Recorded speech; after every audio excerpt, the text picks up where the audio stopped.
Did Mr Miliband go on... I mean, the underrepresentation of women in the cabinet, in the Tory parties, backbenches and so on, that's been around for a long time.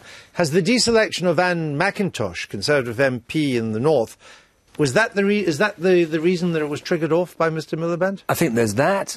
She's a prominent Conservative woman. She chairs a select committee, and the fact that she's about to be replaced by an old Etonian was a gift to the Labour Party.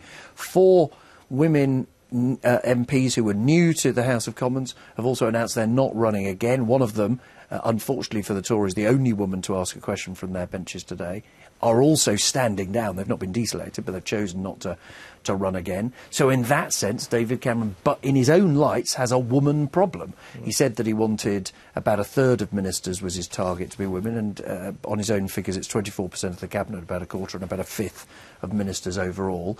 And the truth is, these things do matter. That picture, they did actually cut away, Andrew, you might have been making a note. Oh, did I miss that? The pictures are pretty devastating. Now, of course, Labour packed its front bench, and unusually for the Conservatives, there was not a single woman in sight. Theresa May wasn't there, Maria Miller wasn't there, Theresa Villiers wasn't there. Why didn't you see that coming?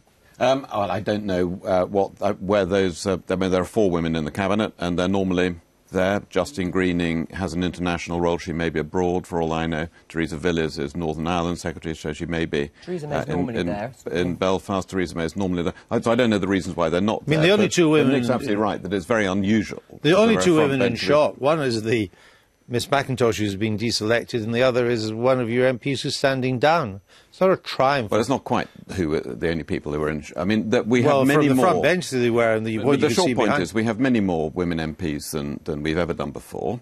And as the Prime Minister said, it isn't enough, and we'd like there to be more. I mean, Labour used to have the same problem. They solved it by having all-women shortlists. The point I'd make is, I remember a senior colleague of Vernon's telling me when I was party chairman, she said, what you're doing, Francis, will never work. It only worked for us when we forced it by having all-women shortlists. And my reply was, well, that means you didn't change your party. If we succeed in significantly increasing the number of women candidates and women MPs without coercion, then we will have done something more significant. But he's got half his shadow cabinet. And the truth is, well, sure. I mean, I get reflect that. modern Britain. No, I mean, that's the reality of it. You don't reflect modern Britain. I hear that. But the truth is that... You need to do something about it. The truth is that every single constituency association that selected a woman could have selected a white male, and they didn't.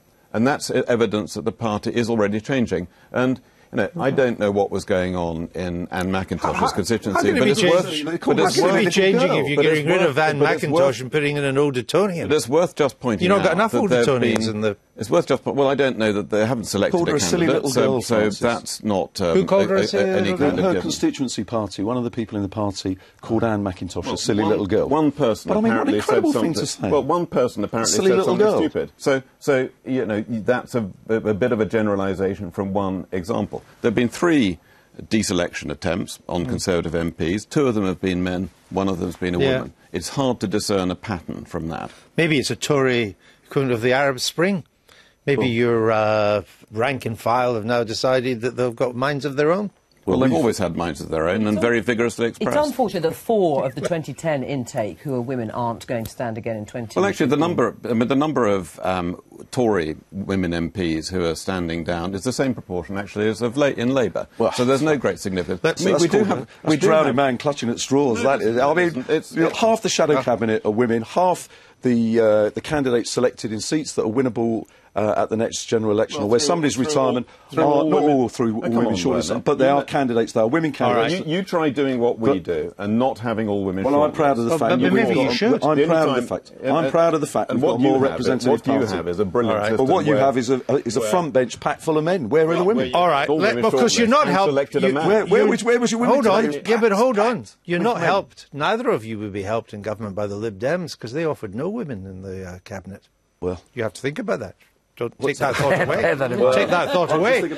Finish up on women because I want to move on to floods. Just a last thought on women. I think the reason that this is particularly politically potent at this time is the difference in attitudes of women and men to austerity, for example. Now, You can theorise about why this is. It may be that women are in control of spending often in households, that they're the ones trying to make ends meet, they're the ones often worrying about the weekly shop. It's a generalisation, it's not always true, but it is certainly the case, if you look at opinion polling, that men are much more sympathetic to cutting public spending, for example, than women. There's quite a big gap in attitudes there. So the reason that Labour can make a great deal of this is it's not just about whether you think it's good or bad per se to have women in.